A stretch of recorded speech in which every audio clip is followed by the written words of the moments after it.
이슈 토크입니다. 여름철을 맞아 많은 관광객들이 부산 해수욕장을 찾고 있습니다. 하지만 교통난과 바가지 문제는 여전해 즐거워야 할 피서지에서 불편을 겪고 있는데요.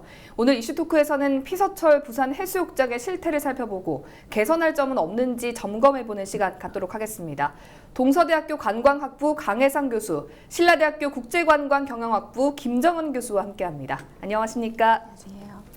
반갑습니다. 반갑습니다. 일단 부산의 인기 피서지라고 하면 해운대와 광안리 두 가지를 빼놓을 수가 없는데 네. 매년 휴가철만 되면 이렇게 교통난을 겪고 있습니다. 사실은 좀 교통 여건이 편리해져야 내년에도 또 내후년에도 찾는 관광지가 될 것 같은데 부산은 좀 사실 심각한 편이죠. 그렇죠. 이제 매번 그 휴가철에는 이런 일들이 계속해서 벌어지는데 네. 가장 큰 문제는 이제 내국인 방문객들이 많이 오시는데 스스로 운전해서 오시거나 네. 최근에는 좀 공유 경제 개념인 이제 차를 쉐어해서 이렇게 오시는 분들이 늘고 있어서 그렇지 않나 생각이 들어가고요. 네. 뭐 결론부터 말씀드리자면 궁극적으로 차를 줄이기가 참 어려운 상황이라면 다른 관광지, 다른 해변이나 이렇게 좀 이렇게 분산시키는 것이 좀 필요하지 않겠나 이렇게 봅니다. 예. 네. 올해 11월이 되면은 초고층 빌딩인 LCT가 문을 열어서 이제 본격적으로 입주를 하게 되는데요. 그렇게 되면 좀 더 이런 교통난이 심각해지지 않을까 이렇게 우려하는 시선이 있습니다. 네. 해결하기 위해서 교통 대책은 좀 마련이 돼 있습니까? 사실 인프라기 때문에 단시간에 어떤 획기적으로 해결하기는 어려운 내용인데요. 네. 그래서 교통 혼잡과 주차난 이렇게 두 가지로 보통 접근을 하게 되는 것 같습니다. 그래서 우선 그 주차난의 경우에는 네. 해운대구가 그 인근에 있던 미포 공영 주차장을 지하 1, 2층, 지상 1층 규모로 그 활용을 하려고 했었는데 네. 최근 주민들의 반발에 의해서 그 내용이 무산이 됐어요. 원래는 LCT가 완공이 되면 그 관광객들이 증가할 것으로 보고 그렇게 되면 이제 대형 고속버스들도 증가를 할 것으로 보고 네. 지하 1, 2층, 지상 1층 이렇게 만들어서 지상 1층에는 관광버스를 위주로 주차를 할 수 있게 하려는 계획을 가지고 있었는데요. 이 공사가 LCT 비용으로 약 80억 정도 소요 예산으로 가지고 있었습니다. 네. 그런데 이제 이 내용이 추후에 알려지게 되면서 인근 오피스텔 주민들이 자기네들 주거지와 5m도 떨어지지 않는 공간에 매연을 많이 내뿜는 그런 대형 고속버스를 주차하게 되면 삶의 질이나 소음 여러 가지 문제들이 있어서 그런 부분은 좀 반대를 했었어요. 그리고 이 그 미포 주차장의 토지 소유주였던 부산시도 네. 해운대구로부터 어떤 공식적인 내용 보고를 받지 못했다면서 증설에 대해서 조금 회의적인 입장을 보이면서 네. 결국 이 전용 주차장 계획은 사실 조금 무산이 되게 됐고요. 대신에 LCT 완공 이후에 관광객들이 더 늘어나게 될 거는 그리고 왔다 갔다 하는 주민들도 늘어나게 될 거는 명백히 보이는 거여서 주차난을 줄일 필요는 분명히 있습니다. 뭐 11월에 LCT가 입주하기 전에 이런 문제들이 좀 해결이 돼야 할 텐데 좀 어려울 걸로 보입니다. 우선 교통 혼잡 그리고 주차난인데요. 사실 저도 이제 해운대 해수욕장이나 광안리를 방문할 때는 대중교통을 많이 이용하는 편이거든요. 주차를 할 곳이 마땅치 않다라는 인식이 있어서 관광객들의 편의를 위해서 주차장을 좀 주차 공간을 확대할 필요가 있어 보이는데 뭐 확보할 공간이 있나요? 어떻습니까? 일단 김정 교수님께서 말씀하셨다시피 이제 LCT가 들어서면 이제 한꺼번에 많은 인원이 늘어나게 되지 않습니까? 네. 근데 이제 혼잡 통행을 줄이기 위해서 돈을 받는 어떤 그런 방법은 도심이라든가 출퇴근이 이렇게 일정하게 돼 있는 공간은 그런 구간은 이제 가능하지만 지금 이제 이렇게 많이 밀리는 건 방문객들 때문에 그렇거든요. 예. 해운대를 찾아오는. 그래서 이제 가족이라든가 또 여러 가지 이유로 인해서 이제 수용차가 훨씬 편하니까 그렇게 돼 있는데 감천문화마을의 예를 보면 제일 먼저 이제 필요한 게 대형 버스 주차장이었어요. 예. 그게 이제 관광객들 한꺼번에 실어 나갈 수 있으니까 효율도 그렇고. 근데 이제 없고 안 된다라는 이제 뭐 그런 이제 얘기가 있었지만 어쨌거나 지금 만들어서 잘 성공적으로 운영하고 있고 미포도 조금 뒤쪽으로 빠져서 네. 이제 공간이 좀 있을 거거든요. 그래서 광학버스 주차장은 그 바닷가 쪽이 아니라 이렇게 약간 안쪽으로 들어와서 하는 방법도 생각해 볼 필요성이 있을 것 같고요. 그리고 이제 그 실제로는 공간이 너무 제한돼 있잖아요. 땅값도 예, 비싸고 그래서 맞습니다. 이제 최종적인 어떤 그런 뭐 대안은 이제 휴가 기간 동안만 해운대 구간 특정 구간에 대해서 2부제, 뭐 5부제 이런 것도 한번 검토해볼 필요성이 있다 이렇게 봅니다. 네. 사실 이제 뭐 주차난 문제도 마찬가지지만 이 휴가를 가서 눈살을 찌푸리게 하는 것 중에 하나가 이제 바가지 요금입니다. 맞습니다. 많은 국민들이 생각하시겠지만 국내 여행의 바가지 요금이 너무 과도하기 때문에 차라리 해외여행을 나가는 게 낫다 이런 인식까지 생길 정도거든요. 네. 사실은 부산은 이 바가지 요금 근절을 위해서 해운대 해수욕장 차원에서는 굉장히 많이 노력하고 있는 걸로 아는데 네. 어떤 방법들이 좀 마련되어 있습니까? 네, 말씀하신 대로 그 최근에 기사들을 읽어보면 네티즌들이 본인이 휴가를 쓸 수 있는 예산이 많지 않아서 해외여행을 나간다라는 우스갯소리를 할 정도인데요. 네. 최근에 이제 그 불어온 보이콧 재팬의 바람 때문에 일본을 대체할 수 있는 관광지를 찾다 보니 많은 국내 관광객들이 국내로 눈을 돌리는 것이 사실입니다. 네. 네, 말씀대로 이런 국내 여행지 주요 관광지를 찾다 보니 이곳에서 발생하는 여러 가지 바가지 요금 때문에 눈살도 찌푸려지고 그리고 그 선택지에서 최종적으로 결정을 받지 못하는 이런 사태도 생기고 있습니다. 네. 네, 말씀하셨듯이 바가지 요금은 관광지가 생긴 이후로 수십 년간 가장 불편한 사항으로 조사가 됐지만 네. 아직까지 해결이 되지 않고 있는 문제인데요. 2018년 국민여행조사에 따르면 국내 여행에 대한 만족도가 해외여행 점수에 비해서 낮아요. 네. 그 말은 여러 가지 문제가 있겠지만 결국은 바가지 요금 때문에 그 여행이 결코 즐겁거나 만족스럽지 못했다는 결과를 반영하는 건데요. 지출액을 비교를 해보면 국내 여행이 95만 원에서 96만 원 정도이고요. 해외여행이 119만 원 정도니까 약 20만 원 정도의 차이를 보이고 있습니다. 네. 그러니까 그 정도 차이라면 굳이 국내 여행을 선호하지 않겠다는 그 네티즌들의 의식이 실제 데이터로 반영이 됐다고 보여지거든요. 그래서 이런 상황을 잘 알고 있는 문체부가 9월 30일까지 지자체나 경찰 등과 협업을 해서 집중 단속을 실시를 하고 있습니다. 네. 그래서 무허가 상행이라든지 아니면 해수욕객 본인이 가져온 어떤 개인 용품 사용이라든지 그 다음에 부당 요금을 징수한다든지 네. 이런 부분에 대해서는 집중 단속과 점검을 하고 있고요. 말씀하신 대로 해운대구청에서는 스마트 비치 시스템이라는 걸 도입을 해서 네. 정가를 카드로도 지불할 수 있게끔 명확하게 그 시설을 운영하려는 노력을 하고 있습니다. 네. 네, 그러면은 좀 올해 부산의 피서지 바가지 요금 문제는 좀 해결이 됐다고 봐야 할까요? 그런데도 사실 여러 가지 기사나 데이터를 살펴보면 올해 같은 급수의 호텔의 스탠다드 1박 요금을 살펴보면 강릉이 22만 원, 속초가 18만 원, 그리고 부산이 17만 원에 비해서 해외 주요 관광지라고 볼 수 있는 일본 도쿄가 17만 원, 파리가 16만 원, 방콕이 11만 원 등지로 국내의 숙박 비용이 해외 주요 관광지보다는 꽤 높은 편이라고 볼 수가 있죠. 이제 이렇게 되면 아까 말씀드린 대로 지출액이 그렇게 크게 차이가 나지 않는다면 굳이 국내를 선택하는 비율보다는 해외를 선호하는 이런 현상들이 계속될 수밖에 없는 그런 구조입니다. 네, 해수욕장의 쓰레기 대란도 이런 여름철 피서지 문제 중에 하나입니다. 특히 이제 광안리 해수욕장 인근에 위치한 이 수변 밀락공원 같은 경우에는 뭐 부산 최대 쓰레기장이다 이런 무명까지 쓰고 있는 상황인데요. 좀 일단 가져온 쓰레기는 가져가겠다는 성숙한 시민의식이 가장 필요하겠지만 아무래도 많은 분들이 찾는 관광지다 보니까 쉽지는 않습니다. 좀 피서지 쓰레기 배출 줄이고 깨끗하게 하기 위해서는 어떤 대책들이 좀 필요할까요? 쓰레기는 결국엔 국민의식, 방문객들 의식이 제일 중요하다고 보고요.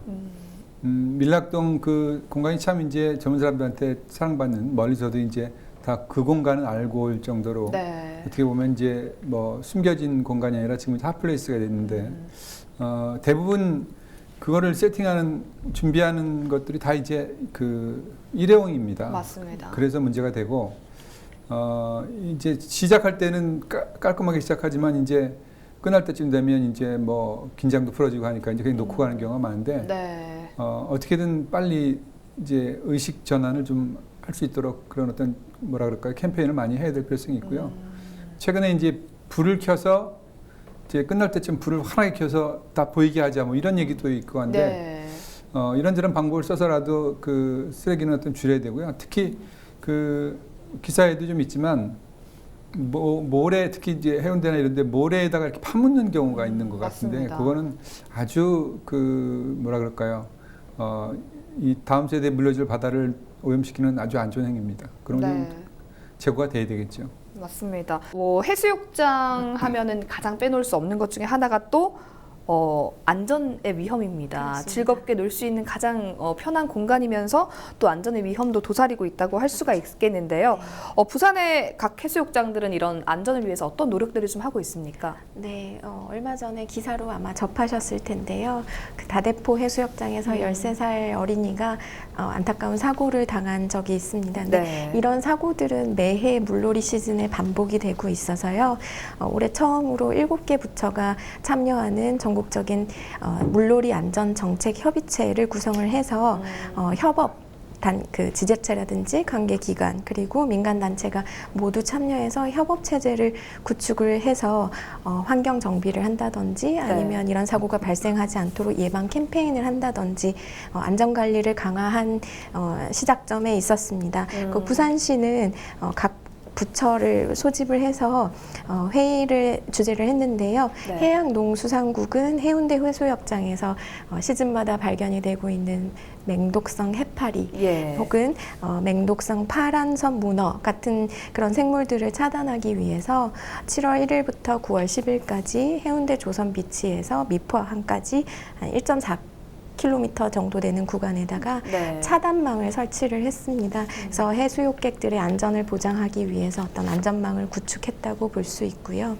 그리고 이제 진짜 그 물 안에서의 생물로부터 보호를 했다면 이제 물 밖에서 일어날 수 있는 여러 가지 사건 사고도 있기 때문에 그 불법 촬영, 성범죄 그리고 취객들을 대상으로 하는 여러 가지 경제사범 같은 그런 그 안전 문제 같은 것들을 차단하기 위해서 성범죄 전담반 그리고 초밀착 초소형 카메라 같은 것들을 구비를 해서 일부 공중 화장실이라든지 그 사각지대에서 일어날 수 있는 여러 가지 사건 사고에 대비하기 위해서 집중 단속을 하고 있습니다.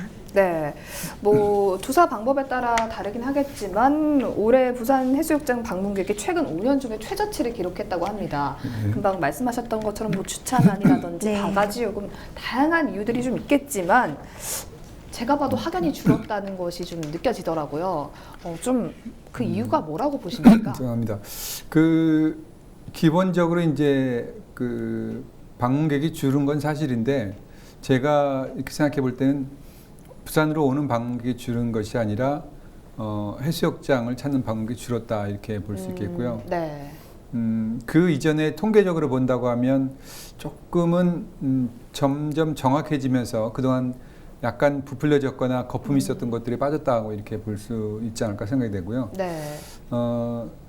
결국에는 우리가 해수욕장이라고 부르는 바닷가에서 목욕하는 그런 그 용어를 쓰는 이유가 예전에 이제 수영할 수 있는 기회가 별로 없었으니까 이제 해수욕을 많이 했는데 최근에는 잘 안 하지 않습니까? 그래서 그런 어떤 그 꽉 들어차 있는 그런 해변을 사람들이 이제는 많이 선호하지 않는다는 것도 어떻게 보면 하나의 트렌드고요. 그런 거를 맞춰주지 못한 것도 원인이 아닐까. 그래서 이제 저쪽 거제나 뭐 경남도에 가면 그 풀이 있는 그런 리조트들이 참 많지 않습니까? 그래서 조금 방문객들의 이제 그 어떤 양상이나 이런 것도 조금씩 바뀌고 있기 때문에 그런 것에 대한 대책을 세워야 되지 않을까. 그런 생각이 듭니다. 부산에는 참 많은 해수욕장이 있어요. 말씀하신 것처럼 광안리와 뭐 해운대뿐만 아니라 다대포, 송도 그리고 송정해수욕장도 이제 빼놓을 수가 없는데 특히 이제 송정해수욕장은 뭐 서핑의 성지라고 불릴 정도로 전국 각지에서 굉장히 많은 서퍼들이 오고 있는데 찾는 거에 비해서 서핑 공간이 좁아서 불편을 겪는다고 하던데 이건 어떤 얘기인가요? 네, 최근에 제주도 중문이라든지 강원도 양양 같은 해수욕장들을 가지고 있는 도시들이 아주 공격적인 마케팅과 홍보를 하면서 서핑의 명소로 아주 강력하게 부상 중입니다. 그래서 그 전에 송정에 서핑샵이 20군데 있고 수온도 따뜻하고 그리고 파도도 높아서 서핑을 하기 좋은 공간이었는데요. 네. 말씀드린 대로 양양이 수도권에서의 그 고속도로 확장으로 인해서 접근성이 굉장히 좋아졌습니다. 네. 그래서 이런 접근성에 도움을 받아서 양양이 많이 부상이 됐고요. 그리고 이제 이런 서핑을 할 수 있는 해수욕장이라는 아이덴티티를 부상을 시켜서 광고라든지 이런 것들을 많이 하게 되면서 TV 광고 이런 것들의 효과를 좀 보고 있고요. 또 네. 제주도도 아시겠지만 LCC 같은 항공사들이 많이 진출을 하면서 접근성이 많이 좋아졌습니다. 네. 그래서 결국은 그런 여러 가지 확장에서 이런 도시들이 도움을 많이 받은 것 같고요. 그리고 이 서핑을 할 수 있는 교육 부분에서도 네. 송정해수욕장은 그냥 지역에 있는 학생들을 모아서 아주 기초적인 것을 가르치는 정도의 교육에 불과해서 결국은 서핑숍의 매출이 한 30%에서 50%까지 떨어졌다고 해요. 네. 그래서 이런 다른 지역들이 공격적으로 여러 부분에 대해서 마케팅을 하고 있는 데 비해서 부산은 좀 소극적인 것이 아니냐 그런 내용도 나올 수 있고요. 그리고 이제 아까 말씀하셨듯이 그 규제도 한 몫을 하는 것 같습니다. 네. 그 서핑의 성수기라고 할 수 있는 7, 8월 여기에 송정해수욕장 전체 길이 1.2km에서 80m 구간만 서핑이 허용이 됩니다. 네. 네, 여러 가지 이유가 있을 수 있는데요. 이 송정해변에 국방부 전투수영장이 운영이 되고 있고요. 네. 그리고 파라솔 대여업 하는 그 주민들이 이 서핑 공간 늘리는 것에 대해서 반대를 하고 있습니다. 그래서 그 해변 구간에 비해서 서핑을 할 수 있는 구간이 상대적으로 굉장히 짧은 것이죠. 이런 공간의 차이가 이런 쾌적하게 서핑을 즐길 수 있는 공간으로서의 제공성 이런 것에서 차이가 좀 난다 볼 수 있겠죠. 네, 막바지 피서객들이 이제 부산의 해수욕장을 즐기고 계실 텐데요. 내년에도 좀 더 많은 피서객들이 이제 부산의 해수욕장을 찾을 수 있도록 더 만족할 만한 해수욕장을 만들기 위해서 어떤 점들이 마련돼야 된다고 보십니까? 부산도 결국에는 바다 외에는 아무것도 없다고 하면 재방문이 상대적으로 줄어들 것이란 말이죠. 그래서 물론 이제 번지 점프라든가 뭐 열기구나 이런 것들이 이제 안전의 문제로 잘 안 됐어요. 네. 그렇다고 하면 그 외에 이제 바나나 보트라든가 제트스키라든가 이렇게 즐길 수 있는 거리, 추억을 남길 수 있는 어떤 그런 포토존을 만든다든가 그래서 뭔가 오면 재미있다라는 그런 인식을 줘야 되는데 사실 해운대 해수욕장은 겨울에 30분, 여름에 1시간이라고 하는 그 이상 있으면서 뭘 할 게 없다고 하는 게 이제 물론 가족과 다르지만 이제 일반인들이 이렇게 왔을 때 그래서 네. 제가 그 제안 드리고 싶은 것은 뭔가 이렇게 액티비티 할 것들을 많이 좀 만들어서 뭐 짚라인을 한다든가 그렇게 해서 지금 당장 인원이 준다고 해서 그것에 대한 뭐 임시적인 대책이 아니라 자꾸 인프라를 늘리고 이런 어트랙션을 많이 만들어서 다시 와도 재밌는 해운대 광안리가 될 수 있도록 하는 것이 필요하지 않나 이렇게 생각합니다. 네, 좀 장기적인 측면에서 보고 투자를 해야 된다는 말씀이시군요. 예, 알겠습니다. 교수님께서는 어떻게 보십니까? 네, 저는 아까 토론에 나왔었던 문제인데요. 결국은 그 관광지를 품고 있는 지역 주민들의 의식이 좀 중요하지 않나라고 생각이 듭니다. 네. 그래서 그 관광에서 두 가지 지표를 굉장히 중요하게 생각하는데요. 이번 여행에서 만족했느냐, 만족도, 그리고 다음번에 이 관광지를 다시 올 것인가, 재방문율이라고 합니다. 네. 그래서 이 두 가지가 앞으로 관광지의 운명을 가를 중요한 지표라고 볼 수 있는데요. 결국 만족을 해야 그 다음번에 다시 올 수 있는 거거든요. 근데 이 만족도와 재방문율을 가장 떨어뜨리는 지표가 아까 말씀드렸던 바가지 요금, 네. 그리고 환경적인 문제, 즉 쓰레기 같은 문제인데요. 네. 그래서 이거를 앵커님 아까 말씀하신 대로 한철 장사로 생각할 것이 아니라 이번에 잘해서 다음번에 또 방문할 수 있게끔 그래서 다음번에도 오고 그 다음번에도 올 수 있어서 그 부산 혹은 이런 부산이 가지고 있는 여러 가지 관광 자원에 뭐라고 해야 될까요? 단골 손님을 네. 만들 수 있는 그런 시민들의 성숙한 시민 의식이 필요하지 않을까 그렇게 생각합니다. 네, 아무래도 광안리와 해운대를 많이 찾는 이유는 그만큼 부산이 천혜의 아름다운 자연 환경을 가지고 있기 때문이라는 생각이 들거든요. 네. 내년, 내후년에도 계속 찾을 수 있는 교수님이 말씀하신 것처럼 단골 손님이 될 수 있는 인프라를 좀 더 구축해야 되지 않을까 싶습니다. 오늘 이슈토크 여기서 마칩니다. 두 분 함께해 주셔서 고맙습니다. 고맙습니다. 고맙습니다.